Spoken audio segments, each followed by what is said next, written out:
Atento a todas as viaturas, atento aos senhores e senhoras, estamos iniciando mais um podcast, mais um QRX na rede. No episódio de hoje nós vamos abordar sobre as diferenças, né, do APH rodoviário com o APH urbano. Eu me chamo Anderson Santos, sou enfermeiro especialista em urgência e emergência, sou cofundador da Resquad. Hoje, juntamente aqui com o Jailson, nós temos a honra de receber o Dr. Álvaro, que vai ajudar a gente a trocar uma ideia sobre essas diferenças e principalmente com esse olhar médico, né, doutor?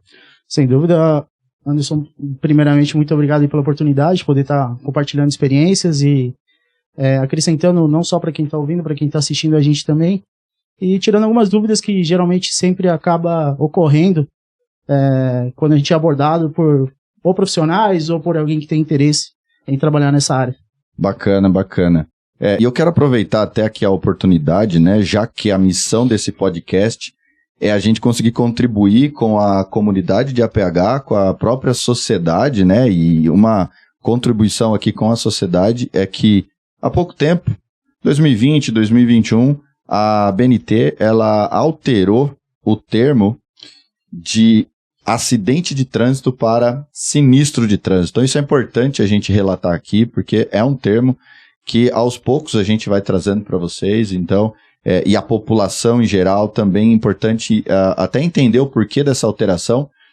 Temos o entendimento que sinistro de trânsito, ele se encaixa muito melhor do que acidente, porque o acidente, pessoal, ele é algo que a gente não consegue prevenir, é algo que a gente não tem controle.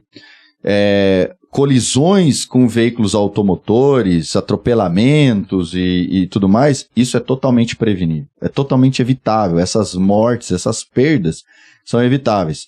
Então, acho que a minha primeira contribuição aqui é dessa alteração, e isso extrapola vocês que são profissionais da área do APH, da saúde, resgate e salvamento. Acho que vai aí também a sociedade mesmo como um todo. Eu aproveito também para fazer um lembrete aqui. Quem quiser que a gente aborde algum assunto específico, comenta aí no nosso canal, ou lá na nossa rede social, né, que é a Resquad BR, para que a gente consiga ir construindo cada vez mais esses conteúdos aqui muito importantes, né?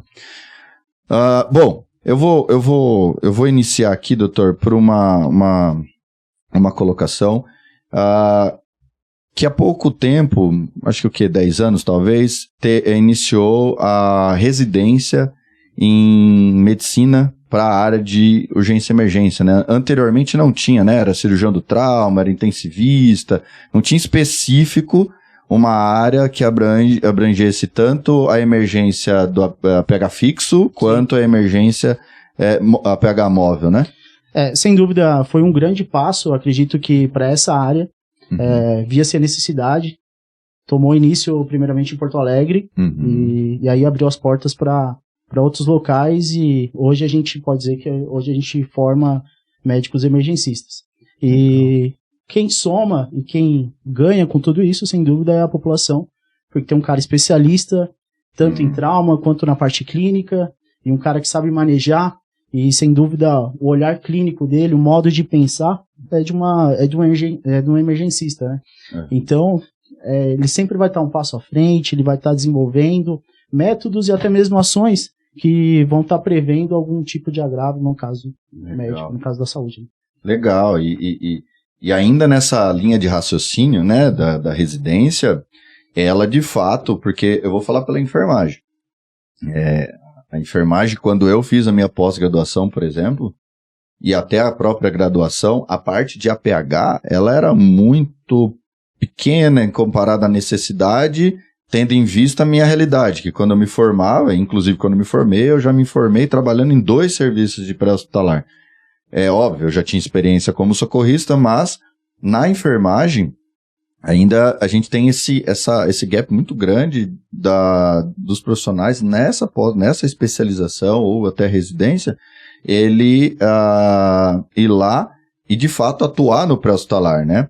E uma outra necessidade que a gente vê da atuação dos médicos que querem trabalhar no pré-hospitalar é o contexto daqueles temas que não vem, a maioria dos cursos nem está na graduação, como é o resgate veicular, o resgate vertical, o BREC, né, busca e resgate de estrutura colapsada, e onde o papel do médico é fundamental, né? Sem dúvida, eu acho que a mentalidade, isso até quem está nos ouvindo, quem está assistindo, e principalmente a galera profissional da saúde, tanto médico quanto enfermeiro, e se você almeja trabalhar nessa área, você tem que entender que a sua mente ela tem que estar aberta a N situações. E que a cada dia você tem que estar procurando ainda mais conhecimento. Então hoje, quando você decide partir para essa área, você pode ser muito bom no que você faz. Mas nessa área, você tem que sempre ir além. Então é importante você abrir, vamos dizer assim, a caixa de ferramenta e procurar conhecimento em locais específicos que vão somar ainda mais. E você vai ver que as coisas, no decorrer do seu atendimento, vai desenvolvendo muito mais fácil, né? Quando você tem recurso e tem habilidades que foram adquiridas. Porque eu até comentava agora há pouco, né? Ocorrências de grande vulto, né? Ocorrências principalmente que envolvem resgate e salvamento, em rodovias. A rodovia ela tem uma particularidade, na verdade todo serviço tem a sua particularidade, né? E uma das particularidades do APH rodoviário são ocorrências com alta energia, né? Até pelo limite, ou até o não cumprimento do limite de velocidade, os veículos andam com velocidades absurdas.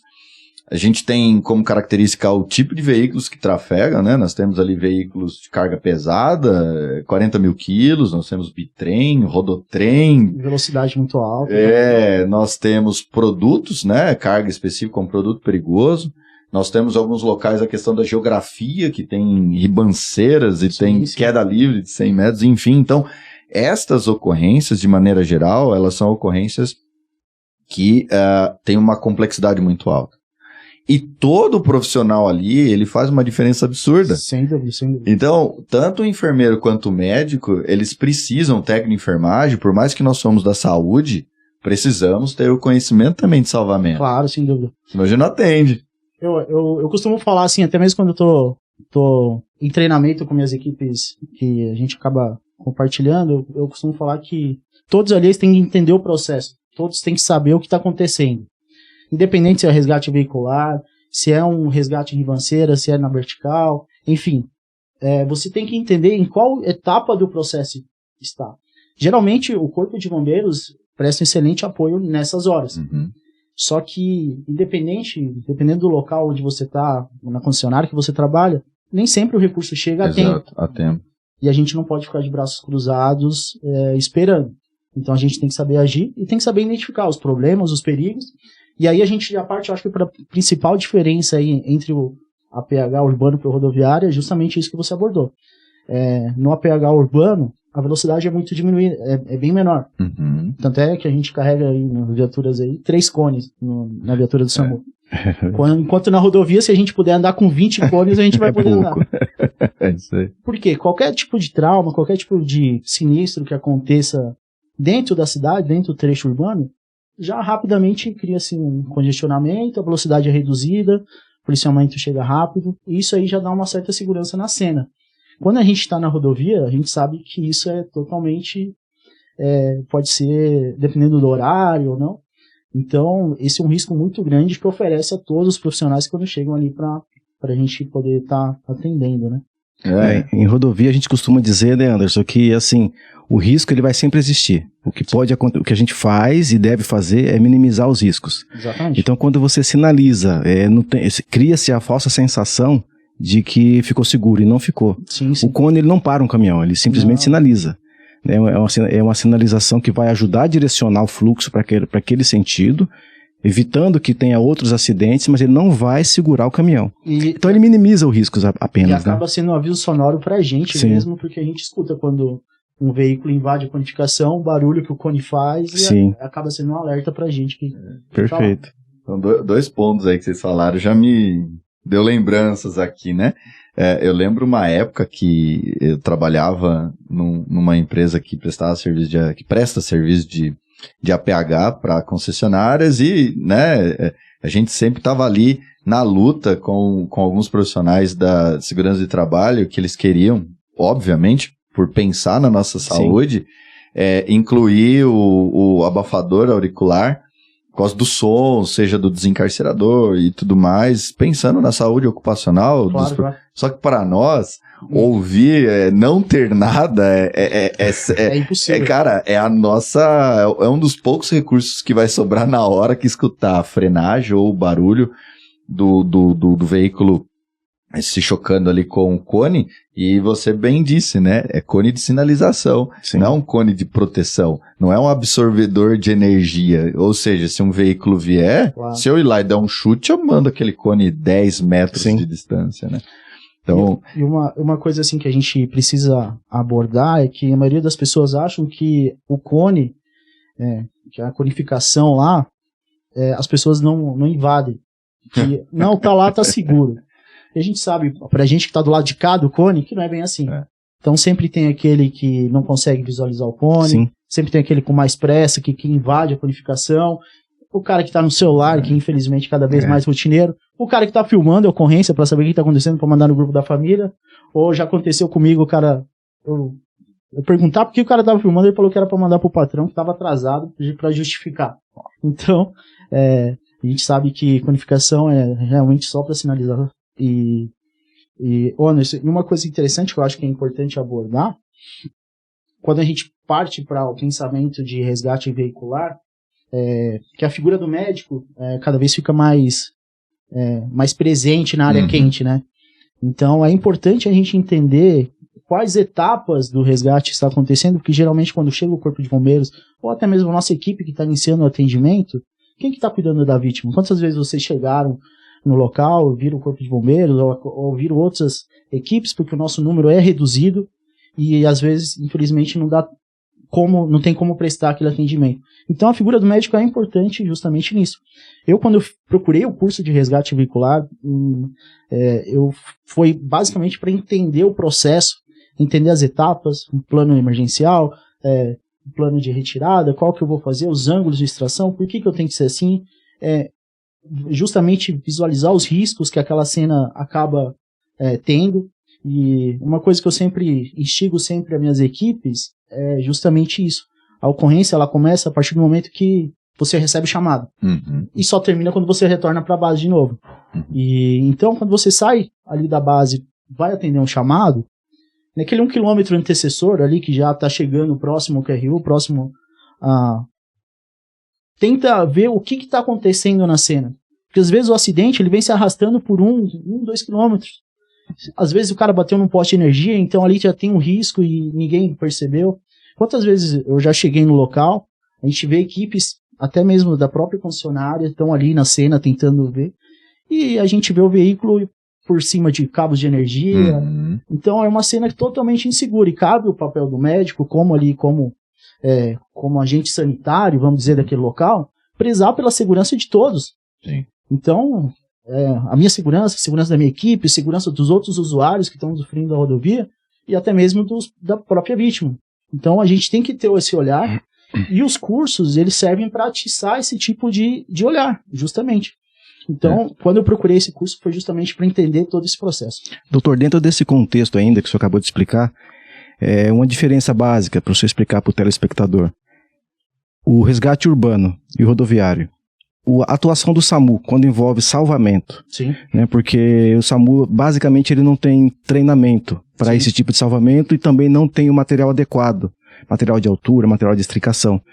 Como que o senhor pode responder a respeito dessa pergunta? A atuação do SAMU urbano, tem alguns trechos de cidade que pegam rodovia também. Como que eles atuam? Acho que a maioria do nosso Brasil, assim, do interior do SAMU, o SAMU faz todo esse papel.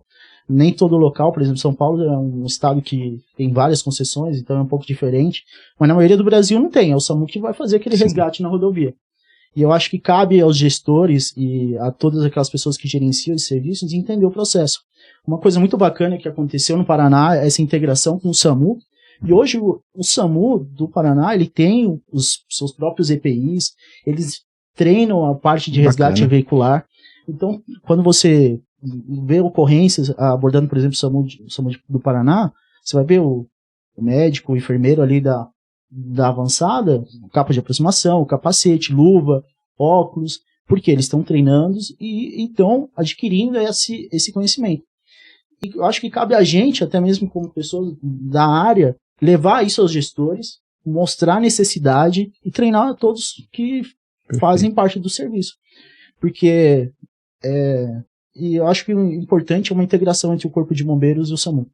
Porque eles treinam bastante, eles sabem executar, e uma acaba complementando o outro. Então, eles fazem a parte de retirada da vítima, mas o SAMU também tem que dar. Quantas vezes a gente pega a vítima aí que demora 40, Sim. 1 hora e meia para retirar a vítima da ferragem, e essa vítima ela precisa de atendimento imediato. Então, é importante essa integração também. Eu ainda complementando essa sua colocação, Jesus, existe ainda um equívoco de entendimento que vítimas encarceradas, né, na verdade pacientes, eu costumo dizer paciente vítima de sinistro de trânsito. A literatura aceita as duas coisas, né, mas cada vez mais está o paciente. Mas aquele paciente que está encarcerado, ele é sinônimo de desencarcerador. Não é. Então, e nessa linha de confusão, de conceito, às vezes, beirando também, por causa disso, associando ainda a legislação, alguns serviços falam, não, mas eu sou uma ambulância tipo B, não tem por que eu fazer isso daí. Ou mais, eu não tenho todos os equipamentos, que aí, quando a gente fala de EPI, faz sentido, e alguns equipamentos de fato ali impossibilitam o atendimento, mas tem várias situações que o serviço urbano, ele consegue realizar o salvamento veicular com técnicas não destrutíveis, Sim. né? No entanto, mesmo na técnica não destrutível, como o doutor colocou, Paraná, Maringá, Curitiba, alguns municípios aí estão utilizando o EPI, porque precisa, né? Então, isso que o doutor coloca, quando ele buscou o curso de salvamento veicular, eu sempre menciono nessa linha que o senhor coloca, que se eu não me capacito sobre aquilo, como que eu vou atender aquilo? Exatamente. Né? Então, não, eu sou enfermeiro, eu fiz os cursos de enfermagem, eu fiz o ATCN, eu fiz o ACLS, tá, mas para essa situação aqui tem um saber específico, claro. E esse saber, ele corresponde, na verdade ele vai corresponder à segurança assistencial do paciente e à tua segurança. Sim. Não existe o especialista das especialidades, eu sei de tudo. Não é? Então esses cursos, eles têm que ser feitos por nós da área da saúde, ou vai ter que cruzar o braço, e como eu já ouvi em cenários anteriores, não, o bombeiro daqui a pouco tá aí. Cara, se o bombeiro estiver empenhado, vai gastar 2 horas. Então, essa questão, ela é muito... Ela rola uma discussão, ela dá bastante assunto. Porque quando você olha a portaria 2048, você tem a opção de ter uma ambulância tipo B com equipamentos de salvamento. Sim. Né? No entanto, aquela equipe, aquela tripulação, ela precisa da capacitação. Sim. Né? No entanto, quando você olha na política nacional de urgência e emergência, olha outros regulamentos técnicos, basicamente separa, né? O SAMU, ele fica para aquelas emergências clínicas e o bombeiro, ele fica mais para as emergências, resgate, salvamento, trauma e tudo mais. Aí entra a concessionária que está no meio termo. Nesse meio termo, né? E aí fica esse... Em São Paulo a gente tem um grupo de resgate que fica muito com essa parte de salvamento, que é o GRAU. E eles treinam bastante essa parte de extração veicular, tanto de breque quanto outro salvamento em altura. Então eles realmente são especialistas nessa área e prestam um excelente trabalho. Porém, não é a realidade de todo o Brasil, né? Eu acho que no Paraná tem o CIAT. Isso, no Paraná a gente tem o CIAT. E aí quando a gente vai para o SAMU, a gente tem que pensar que ali os profissionais, eles estão expostos e eles querem conhecimento também. Então, é importante chegar até eles esse conhecimento, dar condições, principalmente parte de EPI, e para poderem... O que eu costumo fazer com minhas equipes, eu tenho vamos dizer assim, minha caixa mágica lá, eu sempre tento prestar treinamentos e conhecimentos com relação aos equipamentos, o que pode ser usado, o que não é. E até mesmo quando a gente chega na cena, eu consigo avaliar e saber se eles podem entrar com segurança, ou qual que é o tipo de ocorrência, essas coisas, e a gente acaba utilizando o recurso. Só que não é a realidade de todo o Brasil, né? E essa questão que você faz, ela é o ponto-chave do processo de educação continuada permanente. Sim, nós somos replicadores, né? E se todo profissional soubesse o peso que tem, porque quando você tem um médico participando do treinamento junto, eu vou falar quando eu estava como socorrista, trabalhei como socorrista por 4 anos, cara, quando vinha o Saturno, de uma concessionária que administra a rodovia ali Sorocaba, Campinas, quando vinha a antiga UTI 01, né, que a concessionária administra aqui, a Castelo Branco, e eles vinham até a base para treinar a gente, cara, o médico veio treinar comigo, cara, era o auge, e com o tempo isso se perdeu um pouco, e virou o inverso. Anderson, a gente treina, mas o doutor não quer treinar, o enfermeiro não quer treinar, então se todo mundo tivesse essa conscientização do papel da multiplicação, da formação de opinião, eu acho que a gente conseguiria engajar mais, porque a gente tem um outro fator que joga contra a gente, que no processo de educação continuada e permanente, que é o como a gente faz. Sim. A ausência de tecnologia, a ausência de simuladores, a gente tá meio que num padrão da década passada, né? Vamos lá, vamos fazer assim. Eu não acho que ela deva sair, mas eu acho que a gente tem que incluir outros mecanismos de ensino-aprendizagem que estimule mais, que engaje mais. Porque talvez isso seja o cara que já é mais antigão falar...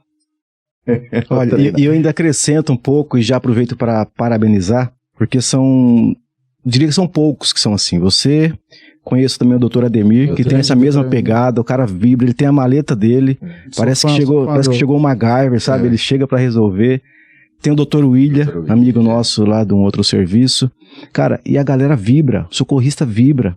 Ele, resumindo o que ele fala, cara, esse doutor é da hora, sabe? Regaço. Ele gosta, é diferente. Então, parabéns pra você. Obrigado, primeiramente. E eu costumo falar pra todos, assim, que qual o tipo de profissional que você quer ser, entendeu?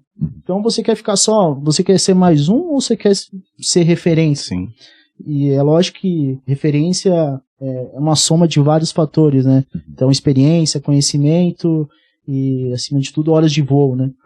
Então, mas a gente tem que procurar, e, assim, vocês que começaram bem antes do que eu, vão poder falar com mais propriedades, mas o conhecimento hoje está muito fácil de ser adquirido. Então, por exemplo, isso aqui que a gente está fazendo é uma coisa que não tinha 10 anos atrás. Então, quem procurava informação, quem procurava se atualizar, por exemplo, no PHTLS ou de qualquer outro tipo de protocolos, vamos dizer assim, de atendimento ou de atualização, era muito demorado e caro.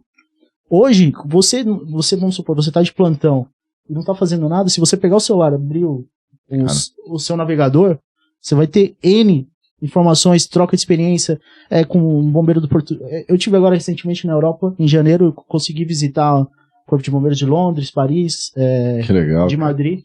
E a gente vê, e eles são muito fãs, assim, do que a gente faz aqui, por questão de recurso. Eles lá têm muito mais recurso do que a gente, e aqui a gente faz milagres com um pouco. Então isso só demonstra, assim, eu não sou brasileiro, eu sou uruguaio, mas eu vim pro Brasil com 11 anos, então me considero brasileiro. E isso demonstra como é a população, é um cara que vai atrás, que corre. Então a gente não pode ficar nesse comodismo, a gente tem que acrescentar ainda mais conhecimento e procurar, né? Eu sempre coloco, né, o nosso cenário de atendimento pré-hospitalar, principalmente rodovia, porque no urbano a gente não tem tanta... Eu vejo que o serviço de pré-hospitalar urbano tem um volume de atendimento muito superior ao serviço de pré-hospitalar rodoviário, apesar que o serviço de rodoviário acaba tendo ocorrências mais complexas nesse sentido de resgate, salvamento e trauma, né? E também uma outra característica que diferencia é que o serviço de APH urbano, vamos usar o exemplo do SAMU, quem decide o despacho das ambulâncias é o médico regulador. Quando você vem para a concessionária de rodovia, isso não existe. Quem decide que vai despachar essa ou aquela é um controlador. E esse conflito, inclusive em alguns serviços, é um ponto ali que necessita de ajuste. Apesar de existir esse contexto médico, mas ainda oscila entre ali um aspecto operacional da concessionária. Então, quem vai despachar primeiro a ambulância, a decisão é tempo-resposta.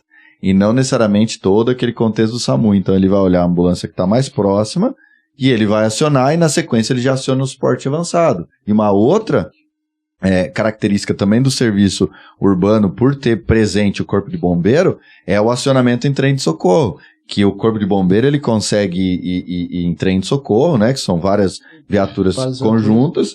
Em alguns locais o SAMU já está junto, em alguns locais o GRAU já está junto. No Paraná tem o SIAT.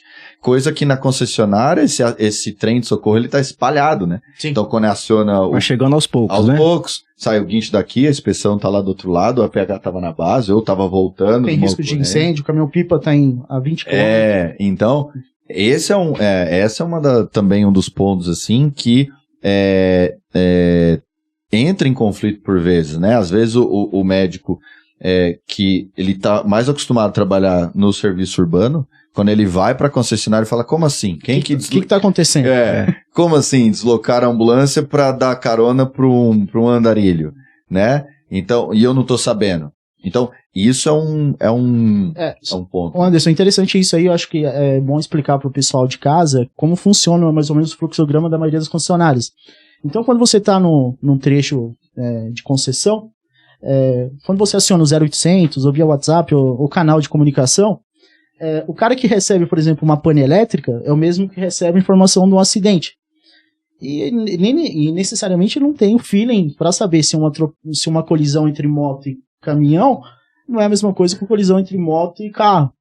Então, essa integração entre a parte do APH e o Centro de Controle de Operações, que é o vulgo CCO, né, é muito importante justamente para isso.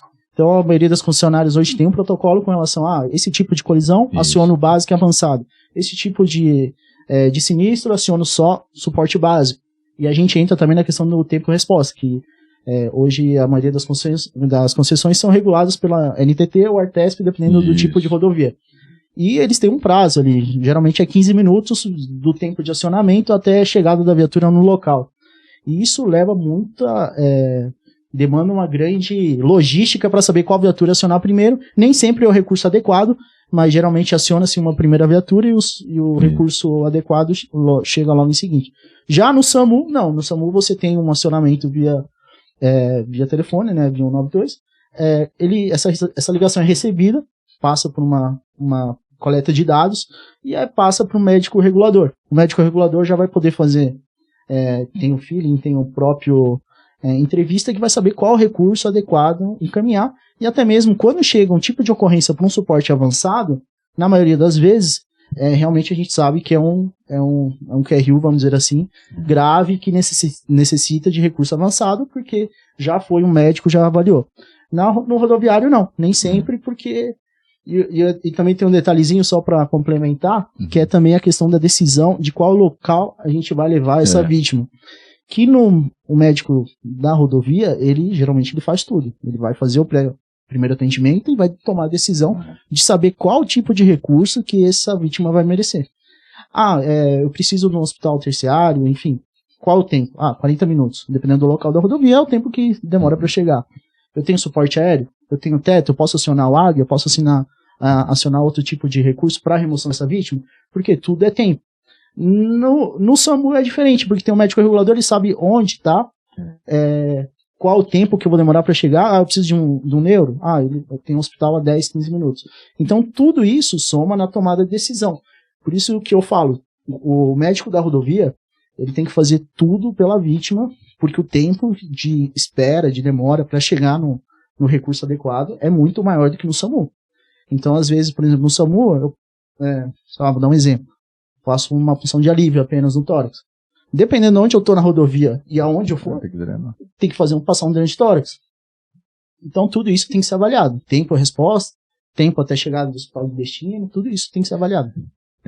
E isso respinga num outro vamos chamar de problema. A rigor, todo paciente deve ser regulado via SAMU. Todos os pacientes deveriam ser regulados via SAMU. Por N motivos e N fatores, nem todo SAMU consegue regular as concessionárias e também às vezes existe ali uma não sei se é um ponto de interpretação do que o regulamento técnico fala, mas pode ser uma interpretação, todo serviço médico precisa ter médico e esse médico também vai fazer a sua regulação. O serviço privado ele vai fazer a regulação dessas suas ambulâncias, dessas suas viaturas. No entanto, a regulação do paciente via SUS entrar num serviço de emergência deveria passar pelo SAMU. O SAMU seria o órgão. Por exemplo, né? O gestor. Por exemplo, em Campinas, quando eu trabalhei lá, a gente não conseguia, esquece, paciente grave, para entrar na Unicamp, esquece. Se você não regular, meu amigo, pode espernear, vai dar um trabalho, e faz todo sentido. A gente já é falho quando nos comparamos, e eu não gosto de fazer essas comparações, mas quando nos comparamos com a Europa e com a América do Norte. A gente tem 1 bilhão de números de emergência, né? Sim, sim. E não é um centralizado. Maringá, Curitiba, Joinville, alguns municípios, algumas cidades, já possuem um serviço no mesmo local, assim, né? São José dos Campos, São Paulo, e tem tantos outros que eu não conheço, enfim. Então, já tem essa dificuldade do número que vai ser acionado. Aí você tem ainda o problema da regulação. E quem está lá do outro lado, quando eu comparo com os Estados Unidos, por exemplo, que é paramedicina, mas a ambulância já tem contato direto com o médico dentro do hospital. Dentro da sala de trauma. A gente não tem isso. Então, quando eu falo, eu consigo entender a dificuldade do hospital receber essa vítima de trauma, nesse sentido. Ninguém está preparado, ninguém está sabendo de nada, a gente não tem recurso, o atomo quebrou, o neuro morreu. Então, essa organização de regulação, ela é um ponto-chave estratégico para o período de ouro do paciente. Porque, às vezes, a gente levou para um hospital mais próximo do trecho, né? Mas, para aquele paciente... Porém, entretanto, todavia, esse cara precisava de um neuro e ali não tem neuro. Não tem neuro. Né? Então... E uma coisa também que precisa ser observado também é com relação à avaliação da vítima, que no SAMU, vamos dizer assim, a própria equipe do SAMU é muito mais, posso dizer, mais integrada devido ao volume de ocorrências que você acaba pegando. Uhum. Então, dentro da equipe, o enfermeiro, o condutor, vamos dizer assim, tem uma cumplicidade muito grande. Então, todo mundo sabe o que tem que fazer, o que acontece. No rodoviário, pelo volume, que é bem menor, de ocorrências, às vezes falta. E é aí que a gente tem que complementar com relação aos treinamentos. Para poder integrar e tal. Então, eu pego nos pés dos condutores socorristas, porque, vou dar um exemplo. No SAMU, semana passada, por exemplo, eu tive uma intercorrência, um TCE grave, tive que partir de uma via aérea avançada. Na hora que eu virei pro lado, meu condutor já tinha montado o laringo, testado o tubo, já tinha deixado tudo pronto. Então, isso que funciona. Então, por isso que eu entro sempre naquela questão. Que tipo de profissional você quer ser? Então, eu puxo todos os membros, eles têm que entender onde está cada parte da viatura, você tem que saber o que está acontecendo. E o que tem, para você conhecer. Então, é importante essa integração entre as equipes também. Não, isso é perfeito, Anderson. E desse mesmo tema, com relação à segurança, é importante também um médico conhecer de segurança. Sim. Porque por exemplo, falando do rodoviário, ou até do urbano também, que a velocidade é mais baixa, mas quando o carro invade a sinalização, ele não vai escolher quem que ele pega. Não. Cara, você sinalizou? Sinalizei, mas tá bem sinalizado? Com base em que tá bem sinalizado? É no que eu acho, no que eu acredito? Ou na distância da rodovia versus cone? Tá chovendo, neblina? O médico sabendo, o enfermeiro sabendo tudo isso, todos vão cuidar da segurança. Sim. É o que esse socorrista fez. Sim, Talvez não seja a função principal dele, mas como não é nada invasivo, ajudou e contribuiu perfeitamente. Ele estava um passo à frente. Um passo à frente. Então, quando ele viu tudo aquilo acontecendo, ele falou, opa, eu preciso fazer isso. Então, enquanto eu e o enfermeiro estavam ali discutindo alguma outra coisa, procurando resolvendo aqueles problemas que a gente vai encontrando no decorrer da ocorrência, na hora que eu virei pro lado já estava tudo pronto. Como que é o nome dele? Fala o nome dele aí. Então, é o Cabeça. O Cabeça lá Maravilha. do lá. Mandar um abraço pra ele. Você fez eu lembrar do Dr. Frederico Fred, mandar um abraço pro Fred também. Fred era um dos médicos que Fred, Dr. Hugo, Zaidan, tem uma infinidade de nome aí, né? Mas esses médicos sempre contribuíam com a gente, né? Se é o Zaidan ou o Robinho, aquela sinalização não tá boa, hein? Eu pego no pé. É engraçado, né? Outro dia a gente tava treinando como desembarcar da viatura. Porque dentro, vamos supor, dependendo do veículo ali, a gente ocupa... vai todo mundo na cabine ali, né? Uhum. Então, às vezes eu tô na porta, às vezes tô no meio ali. E a função de quem desembarca primeiro, quando a primeira viatura chegar no local, é sinalizar. Então, eu desembarquei ali, eu recebi o ok do condutor que eu posso desembarcar em segurança. Qual que é a minha função? Eu já vou tirando os veículos, sinalizando, afastando o veículo para já, consequentemente, vir a conificação. Então, e até isso tem que ser orientado. E nunca pode dar as costas para a rodovia, né? Então a gente sempre caminha olhando os veículos, olhando tudo que está acontecendo. E a segurança, um cuidando do outro o tempo todo. Então eu sempre falo, se tiver que puxar pelo cangote, pelo macacão, eu vou te puxar. Então. Maravilha. A gente até brincava, né, Anderson? Eu falava desembarque livre, cuidado com o rotor de cauda.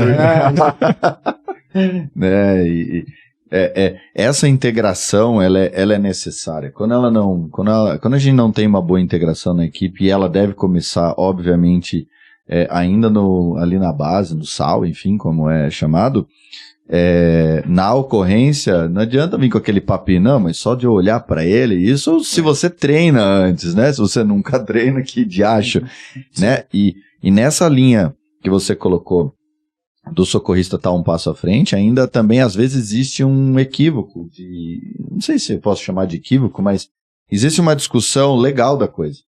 Não, eu não vou montar um material de viária avançada porque eu não sou técnico, eu não vou preparar um material de acesso venoso porque eu não sou técnico. Cara, mas você não vai fazer o procedimento. Não, mas eu assinei inclusive um termo lá que eu não posso. Não, mas você está preparando, e às vezes é o oposto mesmo, né? Às vezes ele não tem a formação adequada, e aí ele contamina o material, ele monta o material. Sim. Mas quando tudo isso está bem alinhado, não tem como dar errado. Eu lembro quando nós dávamos plantão junto ainda, a gente sempre estava fazendo algo antes daquilo ser necessário, né? Então, às vezes, o Fred, né, Anderson, vamos para uma via aérea, a gente já começava, você monta isso, eu monto aquilo, você já se organiza. Por mais que a gente treinou lá antes, a gente precisa na hora fazer ali um mínimo de organização. Agora, se a gente não treinou antes, vai bater cabeça, não vai sair. Sim. Não vai sair. E eu acho que quando você tem, dentro de uma ocorrência de um sinistro complexo, principalmente quando envolve múltiplas vítimas, todo mundo tem que saber fazer de tudo, né? Então é importante, se eu falar, pega o aspirador manual, o cara tem que saber onde está o aspirador manual, porque nem sempre um enfermeiro vai estar disponível, ou enfim. Então, as pessoas têm que saber. Vou preparar um material de altura. O cara, não estou falando que o cara tem que ser especialista. Sim, inclusive, eu até mandar um abraço pro Rank lá de Santa Catarina, que eu sou fã, e ele que, um pouco que eu sei, eu aprendo com ele, com o livro dele. O cara não precisa ser especialista em altura, mas o cara tem que saber o básico. Entendeu? Porque faz parte da nossa rotina, pode acontecer. Então... você fez eu lembrar que uma ocorrência, eu pego a 2, apareceu um extintor. Tem de tudo. Então, assim, acontece, foi erro de comunicação, entendi errado, enfim, mas esse é o espírito do APH. Não dá simplesmente assim, não, eu sou enfermeiro, a minha missão aqui é essa, que não, cara. Se for pensar assim, ferrou, porque a gente já tá em 3. Eu sempre brinco, né? A gente já entrou perdendo de 2-0, já é 45 do segundo tempo. Sim. E tá com a menos. A gente não tem recurso. Se você não for contribuir isso... Cara, você não sabe fazer uma ancoragem? Não, eu não sei. Você não sabe montar o seu cinto? Não, eu não sei. Então você vai descer. Eu tenho medo de altura. Eu tenho medo de altura, eu não sei fazer rapel. Cara, então ferrou. Você vai ter que esperar eu trazer o paciente aqui. Dá vontade de falar assim, faz o seguinte, você entra lá na ambulância, será que a gente já te chama? Isso é uma coisa assim que vocês acreditam que vão concordar comigo, e eu falo muito isso pros meus alunos lá que acabam rodando com a gente no internato lá no SAMU. Inclusive mandar um abraço pra eles lá da Uninove de Mauá. Que no APH não tem espaço pra vaidade. Apesar de ser tem bastante. Tem muita vaidade, mas no APH não tem espaço para vaidade. Então, por exemplo, se eu tô numa ocorrência, minha vítima tá grave, se o meu enfermeiro estiver aspirando medicação e eu puder ir funcionando, pegando o periférico, eu vou fazer. Falar, posso ir pegando o periférico, você vai administrando, você vai aspirando, tal, para ganhar tempo. As coisas acontecem muito rápido. Então, quando você tá com uma vítima grave ali manejando, tempo é precioso, não adianta, porque a gente demora às vezes chegar no local. E uma coisa que eu sempre reforço muito aí para as equipes básicas é que o que salva o paciente é o suporte básico. A avançada ela vai chegar e vai dar continuidade a um bom serviço prestado. Então é importante, aí eu friso bastante para o pessoal que roda na básica, que é o suporte básico de vida, que para poder treinar e fazer uma avaliação primária detalhada, até mesmo para saber quando deve pedir apoio da avançada ou não. E isso é treinamento, entrosamento, a galera tem que se conhecer qual é a função de cada um dentro da equipe, quem que vai avaliar primeiro, quem que vai pegar o 2, quem que vai pegar o colar, enfim, tudo isso tem que acontecer de forma natural e progressiva e rápida. É isso aí. Isso aí. O senhor quer deixar uma frase, uma palavra aí para quem está nos assistindo? Fica à vontade. Queria agradecer mais uma vez a oportunidade de poder estar aqui contando um pouco aí, compartilhando no meu dia a dia, um pouco que eu vou aprendendo todos os dias aí em cada instituição, seja no APH rodoviário ou no APH urbano. Uma frase que eu gostaria de deixar assim para o pessoal é estudar, procurar conhecimento, não é porque eu sou médico, que eu sou enfermeiro, que eu tenho que estar parado no tempo. Então, se eu for somar, vamos dizer assim, o que eu investi de curso, de treinamento, seja BREC, veicular, APH em desastres, todos os protocolos da vida, CLS, ATLS, PHTLS, se eu for somar em dinheiro, vamos dizer assim, é um recurso que não vai voltar rápido. Só que profissionalmente eu tenho certeza e eu percebo isso na prática, que acabei evoluindo muito, me deu muita segurança e muita dinâmica para manejar determinadas situações, e isso é o diferencial. Inclusive ontem eu vi uma frase do Dr. Minami e do Grau, que eu achei muito interessante, que ele falou que eu tenho que ser o meu melhor dia, porque para a vítima é o pior dia dela. Né? Então eu tenho que estar no meu melhor dia, eu tenho que estar bem, tenho que estar seguro do que está acontecendo e como eu vou manejar as situações. Então procure conhecimento, invista em treinamento, que é o diferencial na vida de todos e profissionalmente, sem dúvida. Aquele texto do PHTLS, né? Resumindo, você escolheu estar ali, né? Sim, não foi o paciente, né? A vítima não escolheu o plantão que ia bater, quem que vai atender ela, né? Não é tipo consultório. Acho que amanhã eu vou levar meu filho no pediatra tal. Não, simplesmente sofreu ali o sinistro e agora quem chegar... Que se for sair pra ocorrência, que saia vibrando, né? Saia preparado para o pior. Se chegar lá e não for nada disso, eu falar, beleza. É o que a gente sempre brinca, né? Tomara que não dê nada, mas se der, estamos prontos para em condições deles. Eu gosto de imitar, né? Não confunda, temos que ter humildade intelectual. Então, eu acho que acho nada, é certeza mesmo. Quando a gente tem essa humildade intelectual, a gente sabe que a gente precisa disso que você colocou aqui para o pessoal. A gente precisa se capacitar, a gente precisa se estudar, precisa evoluir. Porque a gente não sabe tudo, e você pode ter 20, 30 anos daquilo ali e você ainda não sabe nada, né? Sim. Então tem que ter essa conscientização, cara, eu preciso, e também eu tenho que ter a conscientização que eu não vou ser o especialista das especialidades, mas eu conhecer de maneira razoável as principais situações, eu consigo atender quando me deparar, né? Sim. Bom, estamos chegando ao nosso final, mais um episódio aqui do QRX na Rede, nosso podcast, a Resquad. Hoje eu tive aqui comigo o Dr. Álvaro, tive aqui também o Jailson, também contribuindo aqui com esse bate-bola, com esse bate-papo. E a gente espera ter contribuído com vocês aí com essas informações, né? Principalmente eu, por exemplo, nunca trabalhei no SAMU. Trabalhei no início da carreira no serviço de voluntário urbano. Então tem